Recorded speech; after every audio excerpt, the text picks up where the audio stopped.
TANF, particularly when used as a bridging program for families facing time-limited periods of need, access to child care and health care, a gradual diminution of welfare benefits as recipients enter work. All of this in our video library at cspan.org. The House is coming in next. They'll take up once again, resume consideration of the energy and water bill. Live coverage of the House here on C-SPAN.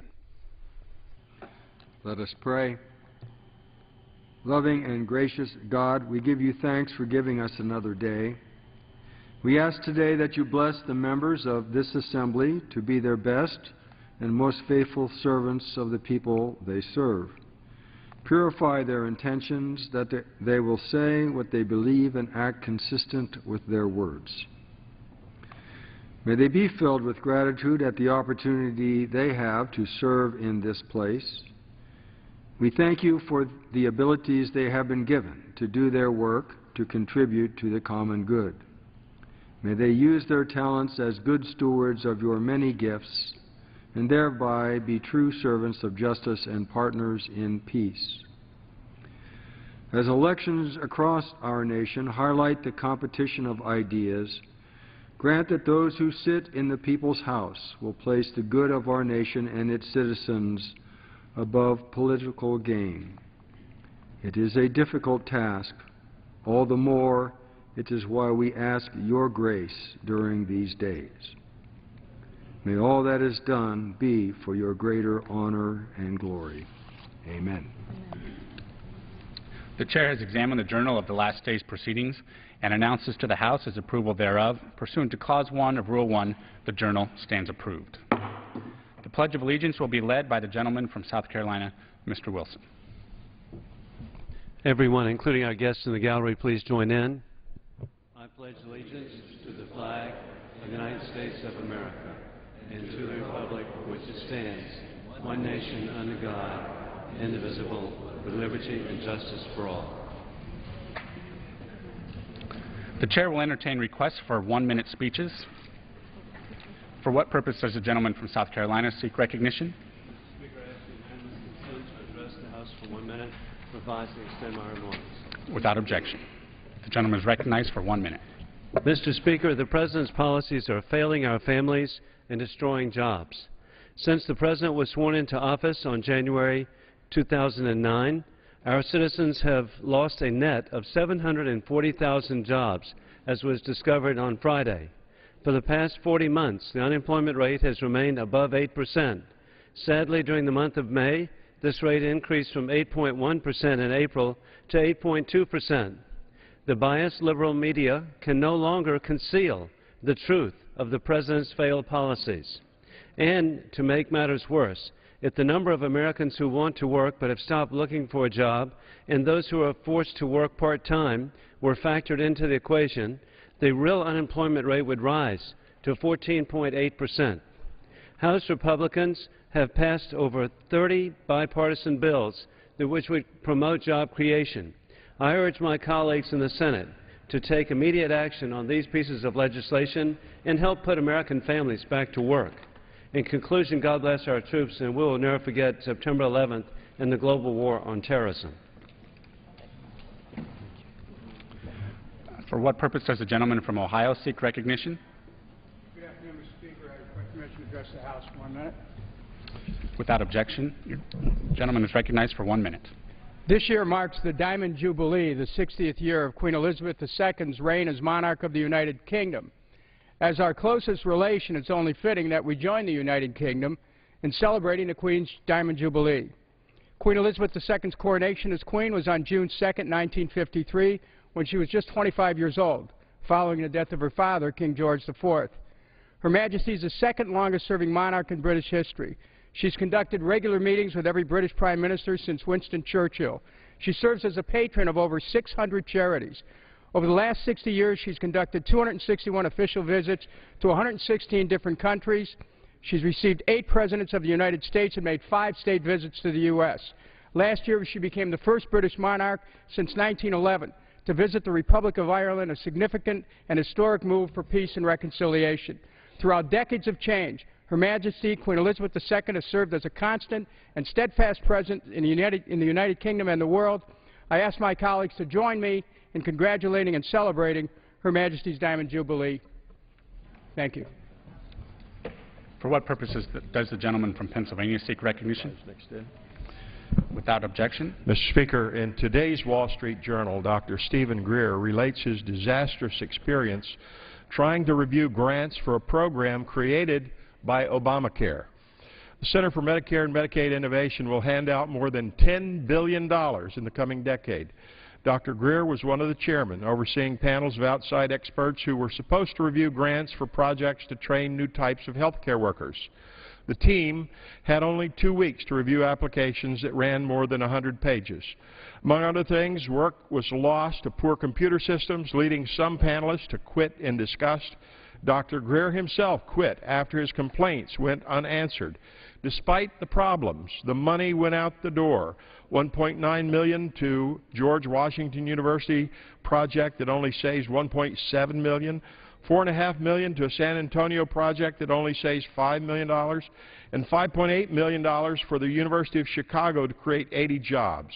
All this poorly supervised spending while we rack up more than $1 trillion in debt every year.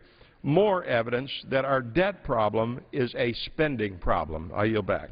The gentleman yields back. For what purpose does the gentleman from Connecticut seek recognition? Without objection, the gentleman is recognized for 1 minute. Thank you, Mr. Speaker. Mr. Speaker, unless Congress acts, in the next 25 days, the Stafford student loan interest rate will double from 3.4% to 6.8%, adding millions of dollars of additional student loan debt to middle-class families. Unfortunately, the Do-Nothing House is in session only 2 full days this week and 6 full days for the rest of this month. The Republican whip announced yesterday that there is no action planned on this issue this week. It is no wonder that President Obama will once again this week reach out to college students all across America to demand action before July 1st. Not only that, he is announcing today an historic agreement with colleges and universities to establish a financial aid shopping sheet which will better inform families about the true cost of tuition as a way of avoiding debt, and will announce new lower repayment caps for the Stafford loans to reduce the burden of high debt. One branch of government is doing its job to help with the cost of college. It is time for the Republican leadership to do the same. I yield back the balance of my time. The gentleman yields back. For what purpose does the gentleman from Texas seek recognition? Without objection, the gentleman is recognized for 1 minute. Thank you, Mr. Speaker.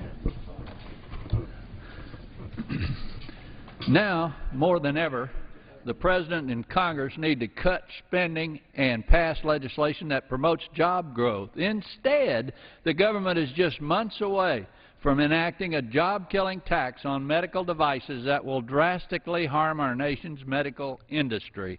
An estimated 43,000 jobs could be lost and could force these American factories to relocate overseas. President Obama wants to implement this harmful tax as a way to pay for his nearly $2 trillion health care law. This is insane. The government has a spending problem.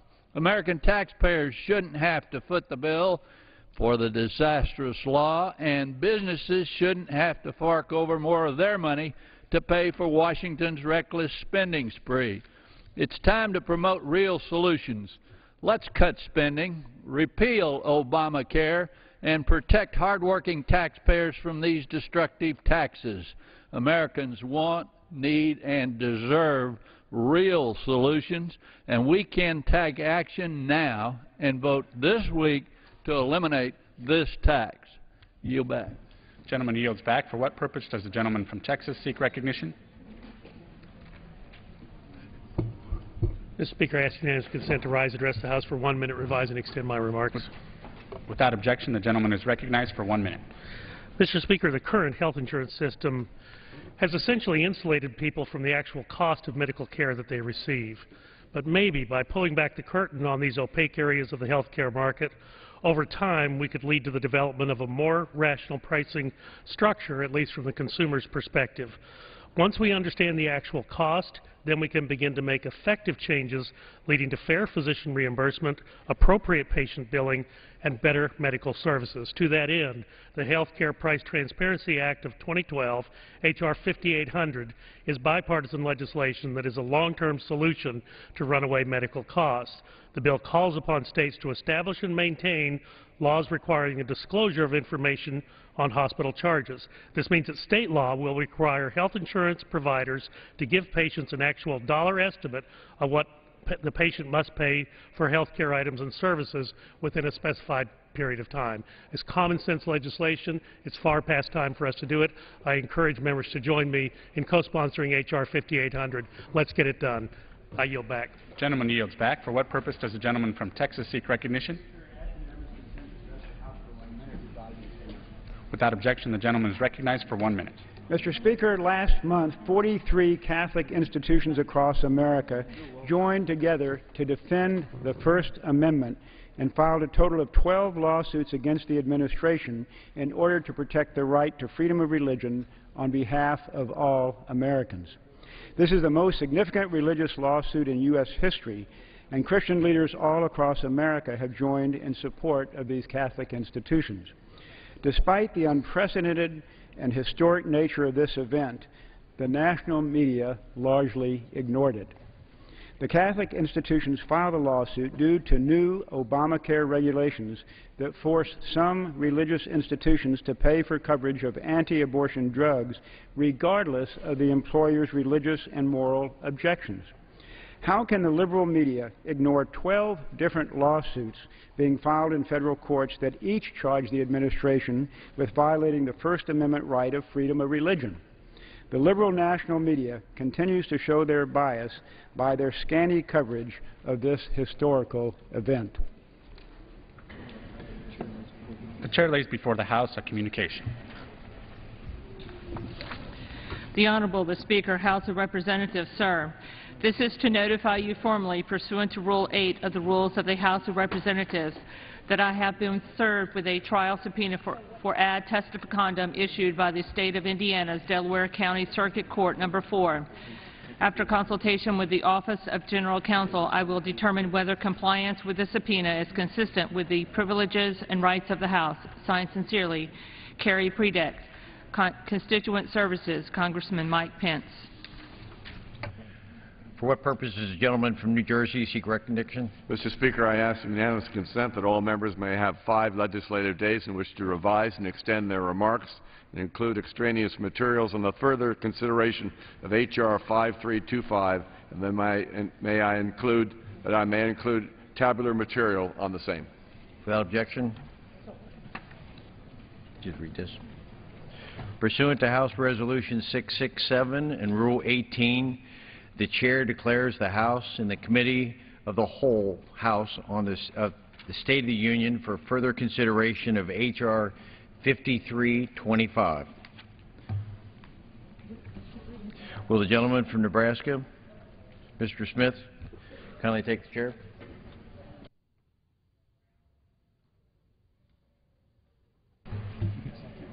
This one. The House is in the Committee of the Whole House on the State of the Union for further consideration of H.R. 5325, which the clerk will report by title. A bill making appropriations for energy and water development and related agencies for the fiscal year ending September 30th, 2013, and for other purposes. When the Committee of the Whole rose on Friday, June 1st, 2012, an amendment offered by the gentleman from Georgia, Mr. Brown, had been disposed of, and the bill had been read through page 22, line. For what purpose does the gentleman from California seek recognition? Mr. Chairman, I have an amendment at the desk. The clerk will designate the amendment. Amendment number 3, printed in the Congressional Record, offered by Mr. McClintock of California. The gentleman is recognized for 5 minutes. Thank you, Mr. Chairman. On Friday, I offered an amendment to eliminate taxpayer subsidies to the so-called renewable sector, and this amendment eliminates them to the nuclear sector, saving another $500 million. It does not affect the surcharges that electricity consumers have already paid for waste disposal or for military applications or the essential maintenance of our nation's radiological facilities, but it relieves taxpayers from funding research and development that rightly rests with the nuclear industry and requires that industry to compete with all other energy technologies to attract capital based on its own merit. On Friday, I expressed my skepticism of companies like Solyndra that have peddled technologies that just don't pencil out. Let me now declare my confidence in nuclear technology and in companies like General Electric and Westinghouse that have pioneered these technologies. But that is not an argument for taxpayers to underwrite their research and development departments. Whether Congress is skeptical of the technology or confident in it, we are not intellectually equipped or constitutionally authorized to choose winners and losers among various companies or technologies, or to substitute our judgment for that of individual investors. I realize these companies certainly won't turn down free money extracted from taxpayers, but I don't believe they actually need it. What's more, I imagine that they'll be better off when we stop telling them what designs to use by federal fiat and start allowing the licensing of any design submitted to the Nuclear Regulatory Commission that meets health and safety standards. This is the worst of both worlds for our constituents. We force them to pay for the R&D programs of these companies, and these companies then reap the profits. Let their investors risk their own money, let their investors reap their own profits or losses, and leave the rest of us alone. That's called freedom. It works, and it's time that our nation put it back to work. I yield back. The gentleman yields back. For what purpose does the gentleman from New Jersey seek recognition? Mr. Chairman, I move to strike the last word. The gentleman is recognized. And rise in opposition to the gentleman's amendment. The amendment offered by our colleague would cut nuclear energy research and development activities by 70%. It would all but eliminate this very critical program to our nation. Our bill provides the same funding level as last year, funding that is a critical part of our support for a balanced energy portfolio, protecting American manufacturing and reducing reliance on foreign energy sources. Nuclear power generates 20% of our nation's electricity. It will continue to play a large role in the future as our constituents look for reliable, inexpensive, and clean energy. America invented nuclear power, but now other nations are mimicking our company's designs and building them entirely within their own borders. We must drive the next generation of reactors, and that's what this program does, in addition to improving the reliability of our current nuclear fleet. Through simulations, cooperation with the industry, and advanced research, the program develops next-generation reactors, such as small modular reactors and high-temperature gas designs that are inherently safe and even more substantial safety margin than today's reactors. These new types of reactors can be wholly built here at home by American companies, by American workers. The gentleman's amendment would halt these efforts, lose the innovation and manufacturing edge overseas, and risk, if not hundreds, if not thousands of jobs. I therefore oppose this amendment and urge the members to do the same. And I yield back. The gentleman yields back. For what purpose does the gentleman from Indiana seek recognition? Mr. Chairman, move to strike the last word. The gentleman is recognized. Appreciate the recognition, Mr. Chairman, and I also rise in opposition to the gentleman's amendment. Our country really does need a diversified energy portfolio. Nuclear is part of that. Almost a quarter of all of our electrical power today is generated through nuclear power. It is carbon-free, and I do not think this is the time to withdraw research support. In light of particularly the tragedy in Japan, the safety of our existing fleet and progress as far as improved technologies is vital. And again, I would add my voice to that in opposition to the gentleman's amendment and would yield back my time. The gentleman yields back. The question is on the amendment offered by the gentleman from California. Those in favor say aye. Those opposed say no. In the opinion of the chair, the noes have it. The opinion. The gentleman is recognized. Vote. Pursuant to Clause 6 of Rule 18, further proceedings on the amendment offered by the gentleman from California will be postponed.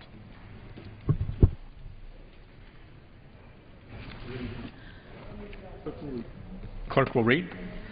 Page 22, line 12, fossil energy research and development, $554 million. For what purpose does the gentlewoman from Hawaii seek recognition? Mr. Chairman, I have an amendment at the desk. The clerk will report the Amendment offered by Ms. Hirono of Hawaii, page 22, line 23, after the dollar amount insert reduced by $133,400,000. Page 26, line 16, after the dollar amount insert increased by $133,400,000. The gentlelady is recognized. Mr. Chairman, I rise in support of the Hirono Chu Matsui Lee Carnahan amendment. This amendment will increase the resources for the Advanced Research Projects Agency, Energy, or ARPA-E. In 2006, the National Academies of Sciences released a report titled Rising Above the Gathering Storm. That report called for the establishment of an agency focused on energy. That agency would be modeled after the famous Defense Advanced Research Projects Agency, or DARPA. Congress created ARPA-E in the 2007 America Competes Act. That legislation passed the House and Senate with strong bipartisan support. ARPA-E's purpose is to support research that helps Americans lead a 21st century clean energy revolution. This is about generating new ideas and innovations that lead to new jobs, industries, and opportunities. Ideas and innovations are the hallmarks of America's economic success. Names like Benjamin Franklin, the Wright brothers, Thomas Edison, Akio Morita, Bill Gates, Steve Jobs, and others are familiar to us all. They are familiar names across the globe. That's because their ideas led to cutting-edge technologies that were widely adopted and put to use, changing our lives and society for the better. Some of these bold innovations were far ahead of their time and often succeeded with government support. For example, few know that without government contracts for airmail, our commercial aviation industry would not have become so successful. It was research supported by both U.S. government labs and the private sector that gave us the Internet. Most famously, who can forget President John F. Kennedy's call to put a man on the moon? While this effort was successful from a technological perspective, it also captivated a generation of Americans, inspiring them to think big and think bold. It is vital to our nation's future success that we reinvigorate the spirit of innovation. If we do, we can harness the talent of our nation's people as we continue rebuilding our economy. And that's why supporting ARPA-E is so important. ARPA-E awardees are developing the kinds of breakthroughs that will help us break free from the grip of foreign oil and fossil fuels. In the past year alone, ARPA-E has supported research into high-tech electric car batteries. ARPA-E has supported potential breakthroughs in energy grid technology and algae-based biofuels. These are ideas that could change how the U.S. produces, uses, and transmits energy. Unfortunately, the bill before us takes a different tack. It actually cuts funding for the research and innovation sponsored by ARPA-E, and instead it gives us even more resources for research into mature energy sources. Last year, fossil fuel R&D received $346 million. The bill before us provides $554 million for fossil fuel R&D. That is a $207 million increase. ARPA-E, on the other hand, gets a $75 million cut in this bill. My friend Warren Bohlmeyer, who is head of the Hawaii Renewable Energy Alliance, once told me, quote, "The path we need to take to energy independence is one where we level the playing field for clean energy," end quote. We all agree that energy independence is a critical national priority. I think we can also agree that we need to take a broad-based approach to getting there. Responsible fossil fuel development must be part of this mix, but so should clean energy, and that's what this amendment does. To increase the resources for ARPA-E, my amendment transfers some funds from the fossil fuel research and development programs. My amendment does not eliminate fossil fuel R&D. It would merely bring the funding level for this research to the amount requested by the administration. That number was nearly $420 million, and that's still an increase of $73 million from last year. We know that innovation equals job creation. In fact, in states across the country, we are seeing the advantages of investing in clean energy research, development, and deployment. We need to keep this forward momentum. In Hawaii, our clean energy economy is growing. Private sector clean energy jobs in Hawaii have grown to over 11,000 jobs, with double-digit growth expected in the coming year. These firms generate $1.2 billion for our state economy. These are jobs that keep money in our state and can't be outsourced. At this time of tight budgets, we need to balance our priorities and lay the groundwork for the future. My amendment moves us in that direction. I urge my colleagues to support this amendment, and I yield back. The gentlelady yields back. For what purpose does the gentleman from New Jersey seek recognition? Mr. Chairman, move to strike the last word. The gentleman is recognized. And I rise in opposition to the gentlewoman's amendment. My colleague's amendment would increase funding for ARPA-E to levels beyond what the program needs. Our bill provides $200 million for ARPA-E because of its focus on energy security, American manufacturing and competitiveness, and research to address gas prices. But we have continuing concern that this program must not intervene where private capital markets are already acting. It must not fund work redundant with other programs at the Department of Energy. ARPA-E is only 3 years old and is still proving itself. Given how we must spend tax dollars wisely, it would simply not be prudent to give this young program its highest funding level ever. This amendment would unfortunately do just that, and therefore I oppose it for that and many other reasons. Yield back. The gentleman yields back. For what purpose does the gentleman from Virginia seek recognition?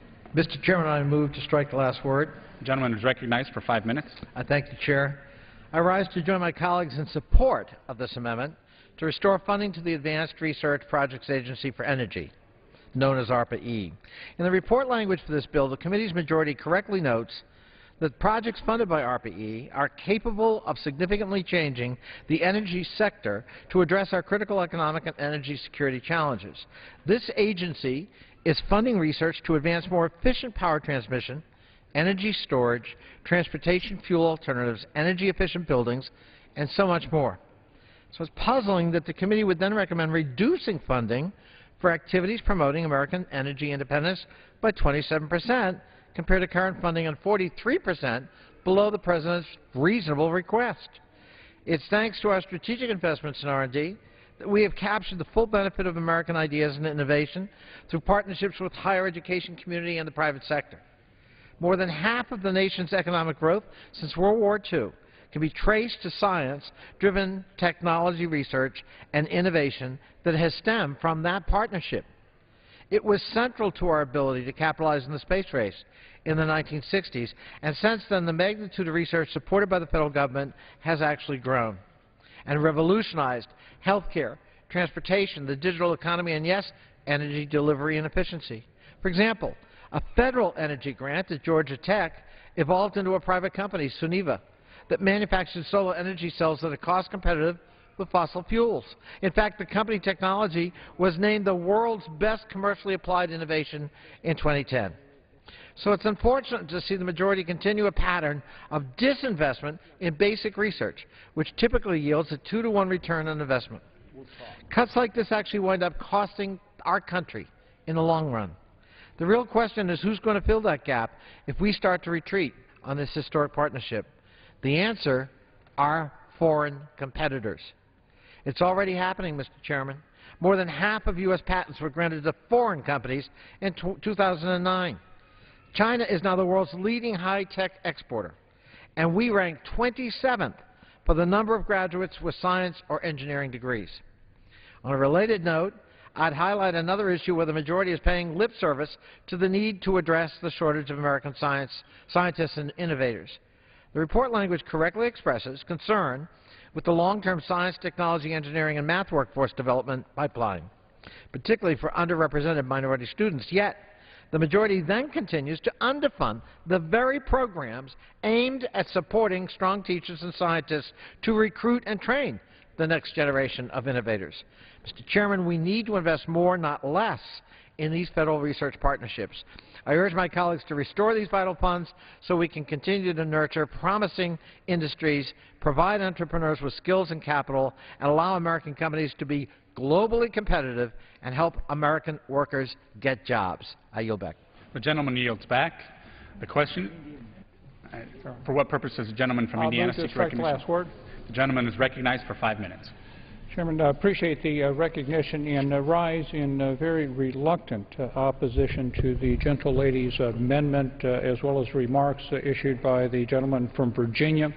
I certainly appreciate their desire relative to the good work being done at ARPA-E, but the 2 points I would make in opposition is, first of all, the gentlewoman was absolutely correct on her top-line figures for fossil fuel, but do think they are somewhat misleading because there is a rescission contained within the bill for $187 million. The true reflection as far as the relationship between current year spending and the proposal in the House bill is for fiscal year 2012.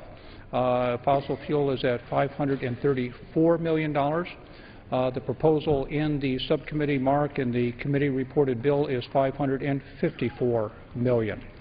And again, appreciating deeply the very good work and cultural change that is taking place within the Department of Energy because of ARPA-E, would also point out that energy consumption today by fossil fuel is represented by about 83% of our utilization. We do need to continue to be focused on that huge segment of current use to be more efficient and to reduce our carbon footprint. So again, would add my remarks to the chairman's and would yield back my time. The gentleman yields back. The question on the amendment offered by the gentlelady from Hawaii. Those in favor say aye. Those opposed say no. In the opinion of the chair, the noes have it. The amendment is not agreed to. Mr. Chairman, Gentlewoman from Hawaii. I ask for a roll call. Pursuant to Clause 6 of Rule 18, further proceedings on the amendment offered by the gentlelady from Hawaii will be postponed. For what purpose does the gentleman from California seek recognition? Mr. Chairman, I have an amendment at the desk. The clerk will designate the amendment.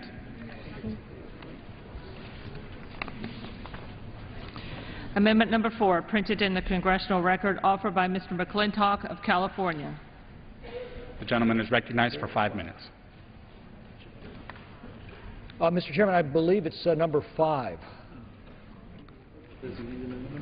The clerk will designate amendment number 5. Amendment number 5, printed in the Congressional Record, offered by Mr. McClintock of California. The gentleman is recognized for 5 minutes. Thank you, Mr. Chairman. This is the final amendment I'll offer to remove government from subsidizing energy companies. This one pertains to fossil fuel industries. The coal, oil, and natural gas industries are profitable and proven and have never had any trouble finding investors to pay for legitimate research. Once again, I pose the question, why are taxpayers then being forced to subsidize research and development for energy companies that have every incentive to pay for it themselves if they actually believe it will bear fruit? If it pans out, these technologies have enormous economic value and will richly reward all those who invest in them, and if they don't, taxpayers shouldn't be left holding the bag.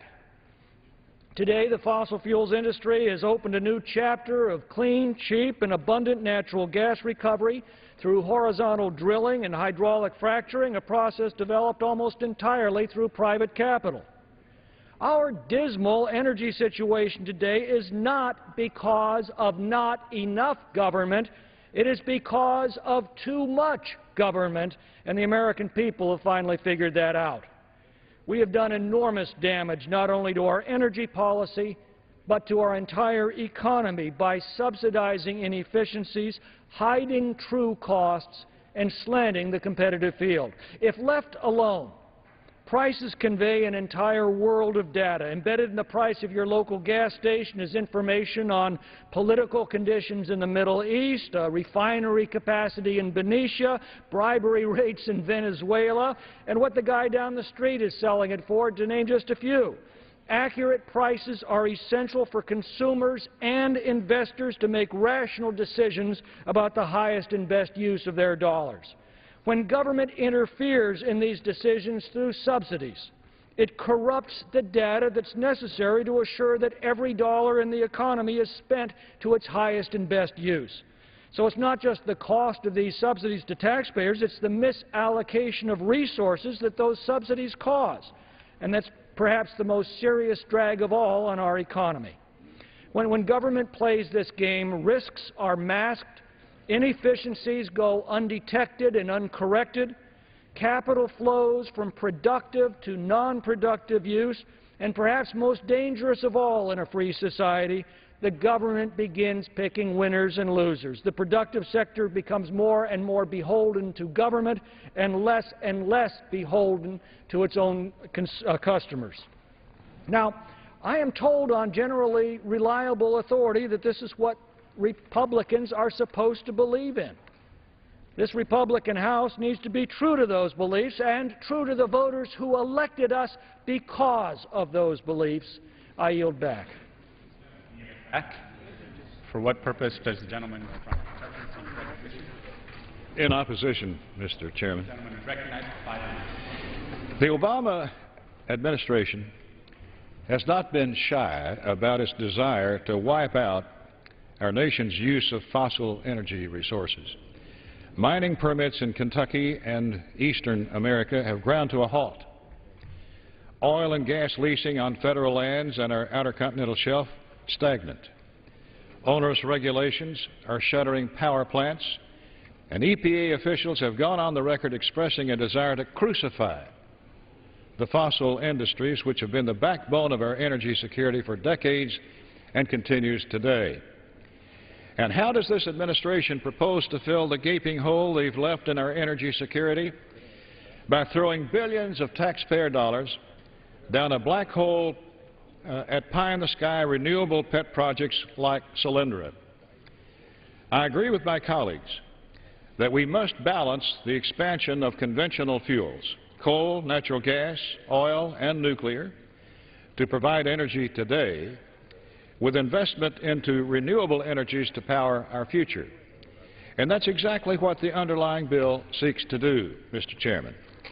The funding provided for fossil energy research and development will support investments in carbon capture, carbon storage, and other advanced energy systems so our country can more efficiently use centuries' worth of coal and natural gas already at our disposal.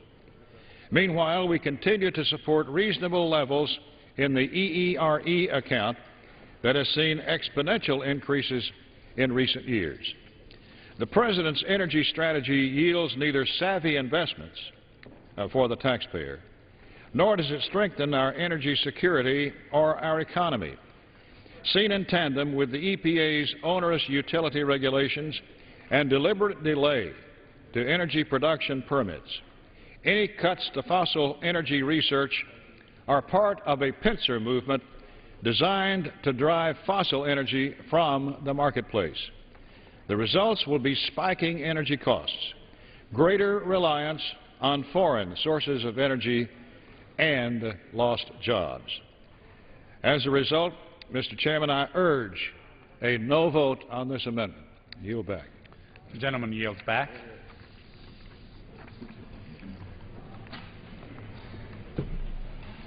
For what purpose does the gentleman from West Virginia seek recognition? Strike last word. The gentleman is recognized for 5 minutes. Mr. Speaker, fossil energy research and development continues to evolve to reflect our nation's key energy supply, security, and environmental needs. American fossil energy R&D takes place in our national energy technology laboratories throughout the country, including laboratories in Morgantown, West Virginia, and in Pittsburgh, Pennsylvania. Over the years, these two labs alone have produced thousands of jobs, billions of dollars in investment into local and state economies, and an incredible working relationship among WVU, Pitt, Carnegie Mellon, Penn State, and Virginia Tech.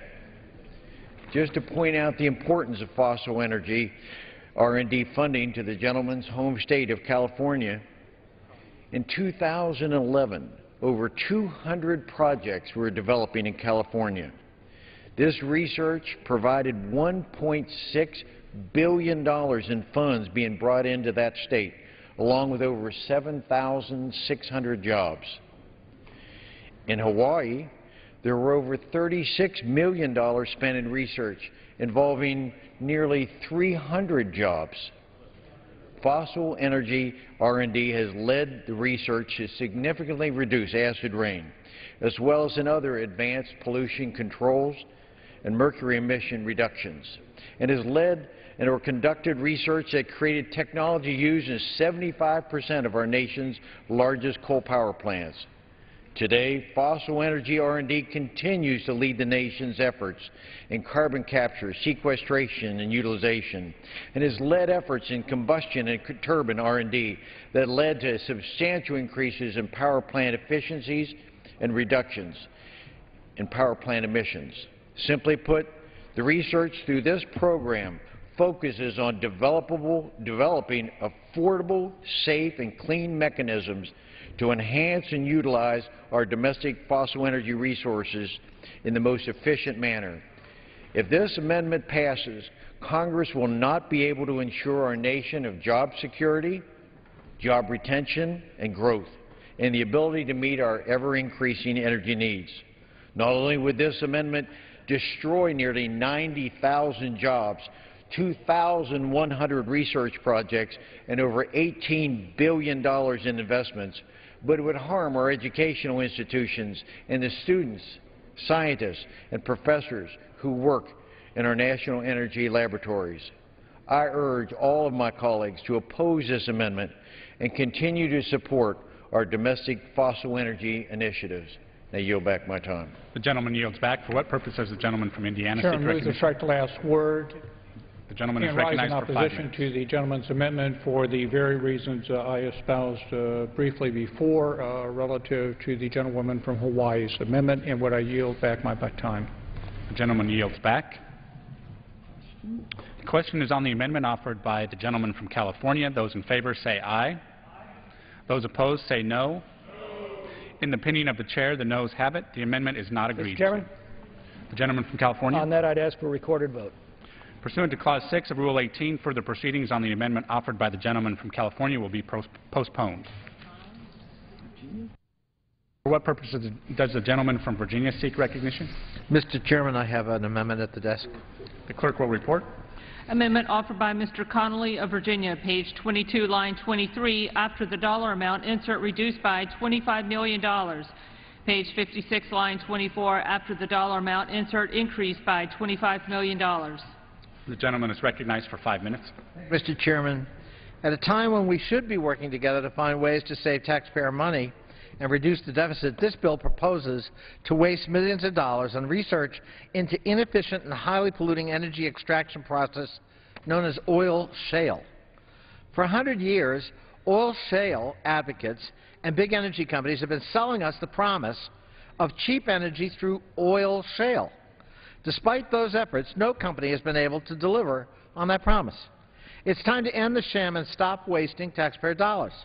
That's why this amendment, which I offer with my good friend Congressman Jared Polis of Colorado, would save $25 million and invest it in deficit reduction.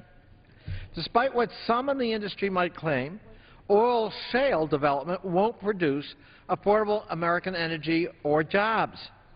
Mr. Chairman, just a few weeks ago, Interior Secretary Salazar pointed out that the House majority continues to confuse shale oil with oil shale, two completely different things. While they clearly sound similar, any undergraduate in geology can tell you that in fact one is a rock and the other is a liquid. Let me say that again so my colleagues understand. Oil shale derived from a rock is not to be confused with shale oil. While shale oil is experiencing a boom in development, oil shale technology simply doesn't exist. A fact recently confirmed by the Congressional Budget Office. The CBO estimated that implementing a commercial leasing program for oil shale on federal lands under the Pioneers Act would not generate revenue for at least 10 years. The amendment I'm offering, with my friend from Colorado, Mr. Paulus, would simply eliminate the research and funding dollars designated in this bill for oil shale production. This is a simple common sense amendment. Given the current budget constraints we hear so much about, we cannot continue to throw good money after bad for a non-existent, uneconomical energy source. There is no sense in wasting $25 million in taxpayer dollars on oil shale research and development when there is no commercially viable technology to bake rock and turn it into synthetic oil. In addition to the technological and economic hurdles facing oil shale development threatens already scarce water supplies in the West. According to the Bureau of Land Management, industrial-scale oil shale development could actually require as much as 150% of the amount of water Denver metro area consumes every year. That not only would threaten Denver and eastern agriculture in Colorado, but it would also throw a wrench in the delicate multi-state agreements that govern the Colorado River and its use, which is already overtaxed. Simply put, every Colorado River state from Colorado to California should be concerned by this use of money and water and support this amendment. Mr. Chairman, we need more affordable American energy. Achieving that goal includes responsible oil and gas exploration, better use of technology to capitalize on all available resources, and greater focus on the cleaner energy future from renewables such as solar and wind. Some might call it all of the above approach, but all of the above should not include things that science tells us aren't really viable and represent an unwise investment. Mr. Chairman, I urge passage of the Polis-Conley Amendment, and I'd simply ask that for consideration of this issue, and that we, in fact, save $25 million and put it to deficit reduction. I urge my colleagues to vote yes on the amendment, and I yield back. The gentleman yields back. For what purpose does the gentleman from New Jersey seek recognition? Mr. Chairman, I move to strike the last word. The gentleman is recognized for 5 minutes. Rise in opposition to the gentleman's amendment. Our bill funds a truly all the above research approach for addressing future high gas prices by reducing oil imports, developing fuel alternatives, and reducing what Americans pay at the pump. The amendment would eliminate, as we've heard, $25 million in our bill for an oil shale research program, an important component of our comprehensive approach. The United States has an estimate 2 trillion barrels of resources in oil shale deposits. For some perspective, that's more than 10 times larger than the United States' estimated proven and unproven oil reserves, and roughly as large as the entire world's proven oil reserves. But shale oil resources have been barely tapped worldwide because substantial environmental and technological hurdles prevent their extraction, and the fluctuating world oil prices prevent the sustained research needed to bring this resource to market. Our bill provides $25 million for an oil shale research program to develop the technologies that can make our vast reserves competitive and environmentally sustainable for decades and centuries. If successful, the program could change the game completely. It could prevent future high gas prices and substantially reduce our reliance on foreign oil. For these and many other reasons, I oppose the gentleman's amendment and yield back. The gentleman yields back. For what purpose does the gentleman from Colorado seek recognition? The gentleman is recognized for 5 minutes. Thank you, Mr. Chairman. This amendment, and I appreciate my colleague from Virginia for helping to bring it forward here today, will help reduce the budget deficit by $25 million. At a time when we all know we need to make some of the hard cuts to balance our budget, why not make some of the easy cuts? Oil shale and the research under this that's reduced under this amendment does not exist in any economically viable fashion. In fact, many of the corporations and companies that would have the most self-interest in developing oil shale have given it not even a second priority or third priority, a distant priority, and have cut back on much of the research because there simply is no economically viable way to produce oil shale. Again, at a time when we need to re-examine our priorities and we know that we need to balance our budget, why not save $25 million from a technology that doesn't exist and that we've already plowed billions of dollars of taxpayer money into? We still contribute with our federal resources with regard to any future potential that oil shale might have. There are several research leases in place, and private companies continue to invest, although in decreasing amounts, in this technology. What I think anybody opposed to this amendment would need to convince us of is why is it a justifiable use of taxpayer funds to continue to pursue this boondoggle of a technology that we have already sunken billions of dollars into with zero return for taxpayers, with zero return for energy independence, and with zero return for reducing energy prices for our country. We in Colorado and across the country have a lot of reasonable concerns with regard to any potential future technology and in terms of where the water is coming from, how and where it will be used.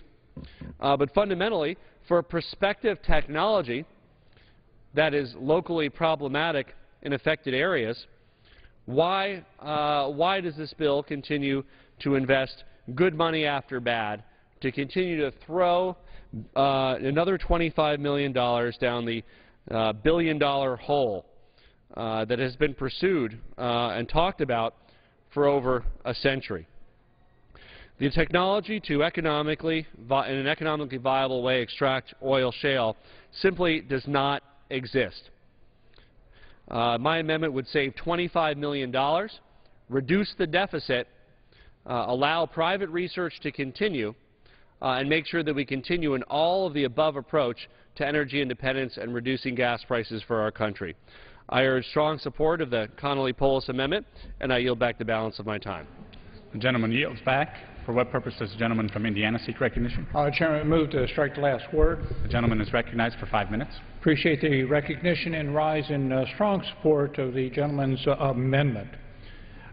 Developing oil shale into a fuel source is very energy intensive, and both strip mining and in-site mining of oil shale requires huge amounts of energy. In fact, more energy may go into developing the process than would be produced in the oil secured.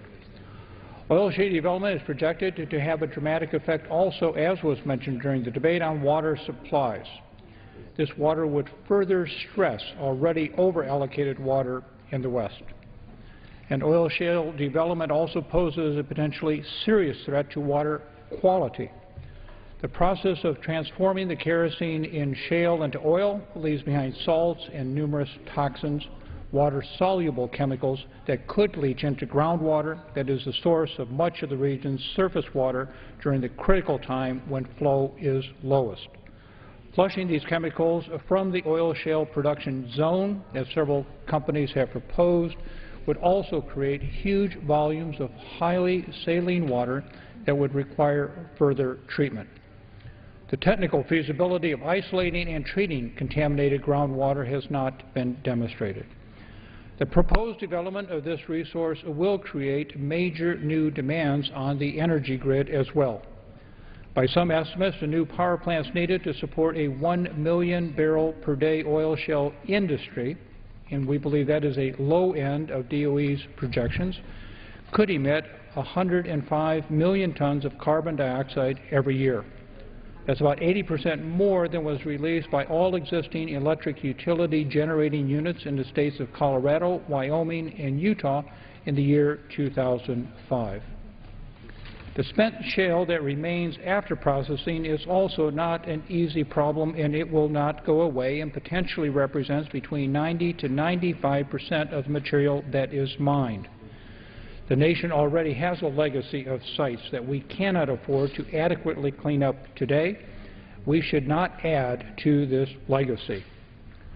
While I have indicated during debate on this bill that I support a balanced approach to solving the nation's energy issues, given the costs and environmental impacts of this particular source at this particular time. With our constrained resources, this is one alternative that should be foregone, and again, I strongly support the amendment and would yield back my time. The gentleman yields back. Question on the amendment offered by the gentleman from Virginia.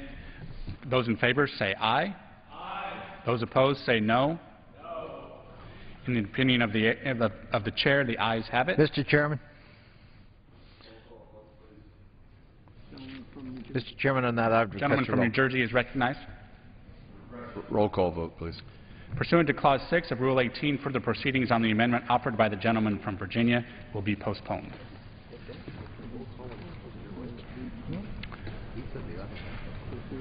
The clerk will read. Page 23, line 6, Naval Petroleum and Oil Shale Reserves, $14,909,000, Elk Hill School Lands Fund. Final payment under the settlement agreement entered into by the United States and the State of California, $15,579,815 for payment to the State of California for the State Teachers Retirement Fund, which $15,579,815 shall be derived from the Elk Hill School Lands Fund. Strategic Petroleum Reserve, $195,609,000. Northeast Home Heating Oil Reserve, $10,119,000. Energy Information Administration, $100 million. Non-defense environmental cleanup, $198,506,000. For what purpose does the gentleman from Utah seek recognition? I have an amendment at the desk, amendment number 59. The clerk will designate the amendment.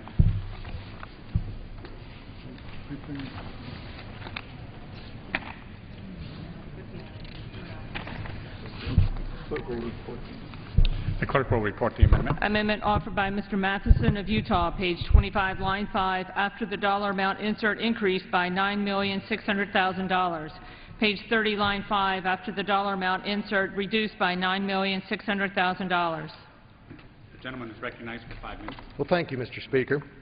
This amendment would add $9.6 million to the Department of Energy's non-defense environmental cleanup account, thereby restoring the amount that was cut from the previous year for the small sites associated with this program. This will be offset by taking money from the National Nuclear Security Administration's Weapons Activity Account, which in this bill right now has an increase of just over $298 million relative to last year. The funding for the small sites in the non-defense environmental cleanup account supports activities across the country that address the legacy resulting from civilian nuclear energy research and uranium mining. And it is critical that the Department of Energy have the resources necessary to meet its obligation to clean contaminated sites across the country in a timely manner. Now, I know it's tough to come up with these appropriations bills, and I think the committee's done a nice job of trying to balance many things. I acknowledge and I support the increase in funding for the NNSA weapons modernization efforts. I believe that directing a small portion of the $298 million increase over FY12 levels toward cleanup of small sites around the country is worth consideration here today. This is not an attack on the work of the NNSA, but rather an amendment to increase the efficiency of the small site cleanup effort undertaken by the Department of Energy. The $9.6 million represents a fraction of 1% of the total funding of NNSA's weapons activities that will be received in this bill. Now, I think we want to do this funding and maintain this funding because it ensures that progress at these sites can continue. Let's remember at these small sites, these are shovel-ready projects directly employing hundreds of people at various sites across the country. And I'd like to, while this is for all sites, I'll talk about one location of which I'm familiar because it's in my congressional district near Moab. It's a site that at one point had 16 million tons of radioactive material. It's on the banks of the Colorado River. And during the environmental impact statement review, it was determined that it was with an absolute certainty that at some point, if this pile is not moved, a flood event will flush this downstream. There are roughly 25 million users downstream of the Colorado River in Nevada, Arizona, and Southern California. Now, what I find interesting is if we're going to reduce funding for these small projects, we end up increasing the proportion of what's left for fixed costs, for administrative costs. In the case of the project in Utah, the contract that was just let by the Department of Energy, 25% of all the money is just on administrative costs. And that means that we're spending a significant portion not moving material. And the thing about these small projects is there is an end in sight. We can get this done. We can knock this project out if we aggressively fund it. And I think on a life cycle basis, you actually are spending less taxpayer dollars if we adequately fund these small sites. And my concern about funding of small site remediation is not unique to me. In fact, the committee in its own report of this bill on page 100 mentions this issue about small sites. It says the committee remains concerned about the lack of remediation activity taking place around the country at various department-sponsored facilities and small sites classified as under the responsibility of the department. So I know we all care about this. I know we do. And I'm just trying to point out, at least in my state, we have one of these sites whereby shrinking of the funding, I think we extend the life of this project for more years. I think we end up spending more taxpayer dollars on a life cycle basis of the project as a result. And I would submit that it merits consideration to see if we can do this small plus up in the environmental cleanup account for small sites. And with that, I'll yield back my time.